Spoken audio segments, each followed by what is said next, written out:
welcome, sir. And I, on behalf of my team, solemnly congratulate you on winning this prestigious award. So my first question is, how do you feel? What has been the feeling after this achievement? Well, it was definitely a good feeling. I feel great to have been recognized after having put in almost 45 years into the industry and about 20 years in Kalpataru. Doing almost the same thing, and over this period having done well over 10,000, 11,000 kilometers of cross-country oil and gas pipelines, and having been recognized everywhere in the industry. Now that Outlook Business is also recognized, it feels good. Thank you very much. Wow, that is seriously some good and good amount of hard work, I would say. A lot of perseverance and resilience that you must have put into this. So, sir, could you please tell us something about your company and what do you do? Okay, so Kalpataru Projects International Limited is one of the largest EPC or engineering procurement construction companies which dwells world over in various sectors like power transmission and distribution, buildings and bridges, roads and highways, water systems, railways, oil and gas pipelines and process plants, airports, urban infrastructure like metros and bridges, and all sorts of infrastructure projects which the governments generally in various countries like to dwell on and develop. And we are their partners to make sure that the projects are completed with highest quality and within the time, working safely. So we have right now a turnover of about $2 billion, and we operate in about 30 countries today, whereas we have our footprints in about 70 countries world over. And we are looking at doubling our turnover with a healthy margin.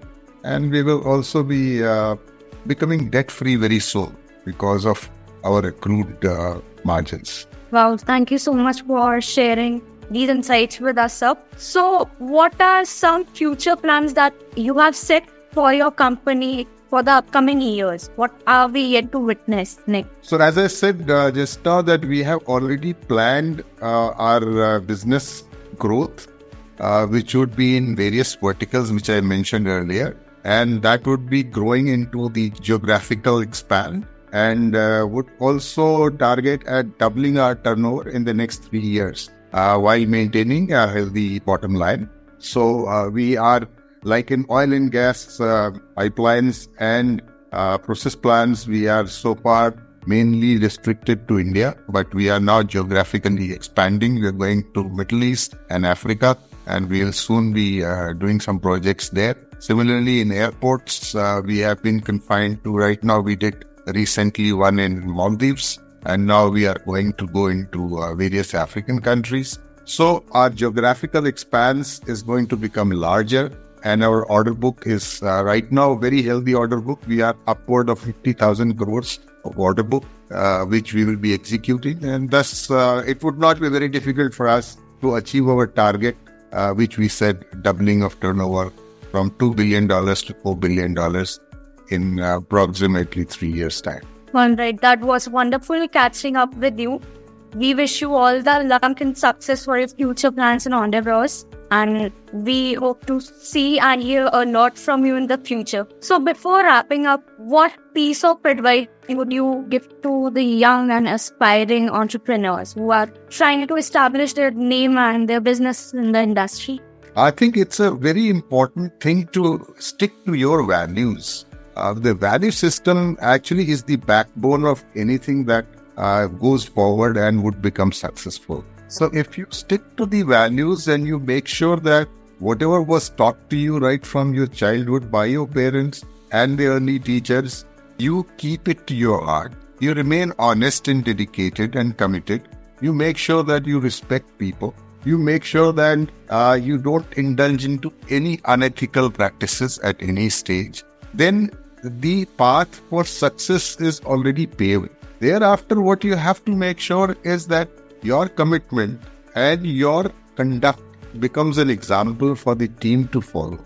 Those things actually take a leader far away and makes sure that the followers are always respecting him. Once you have that respect earned by way of your work and your commitment and your dedication, then the organization starts moving on its own. It gets motivated and it moves on its own without your pushing and prodding every time. But at the same time, while you do all this, hard work is definitely needed and commitment and dedication is needed, but one has to also ensure that work-life balance is maintained, that you do not ignore and neglect your family, and that you do not miss out on any opportunity to recreate yourself and to be able to freshen up yourself. Otherwise, you will have a burnout. So there has to be a proper balance between work and life. At the same time, when you work, then you give your 100% and make sure that you do not waste time and stay very committed to your values. Well, thank you so much for joining with us, sir. We wish you luck again and success for all your endeavors. Thank you so much.